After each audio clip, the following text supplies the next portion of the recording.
King Virat Kohli ಅವರ ಸಹಮಾಲೀಕತ್ವದ ಒನೇಟ್ ಕಮ್ಯೂನ್ ಸೇರಿದಂತೆ 3 bar ಮತ್ತು ರೆಸ್ಟೋರೆಂಟ್ಗಳು ಅನುಮತಿಸುವ ಸಮಯವನ್ನ ಮೀರಿ ಕಾರ್ಯನಿರ್ವಹಿಸುತ್ತಿರುವುದು ಕಂಡುಬಂದ ನಂತರ ಬೆಂಗಳೂರಿನ ಕಬ್ಬನ್ ಪಾರ್ಕ್ ಪೊಲೀಸರು ಪ್ರಕರಣವನ್ನು ದಾಖಲಿಸಿಕೊಂಡಿದ್ದಾರೆ.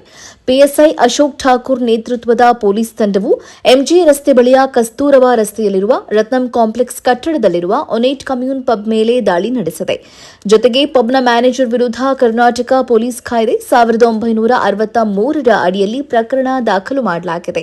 ಗಡುವು ಮೀರಿ ಪಬ್ಗಳಲ್ಲಿ ಜೋರಾಗಿ ಸಂಗೀತವನ್ನ ನುಡಿಸಲಾಗ್ತಾ ಇದೆ ಅಂತ ನಾವು ಹಲವಾರು ದೂರುಗಳನ್ನ ಸ್ವೀಕರಿಸಿದ್ದೇವೆ.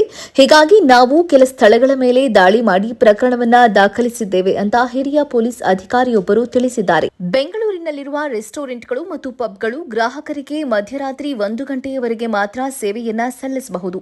ಅದನ್ನ ಮೀರಿದ್ರೆ ಪ್ರಕರಣವನ್ನ ದಾಖಲು ಮಾಡಬೇಕಾಗುತ್ತೆ ಅಂತ ಪೊಲೀಸರು ಎಚ್ಚರಿಕೆ ಕೊಟ್ಟಿದ್ದಾರೆ.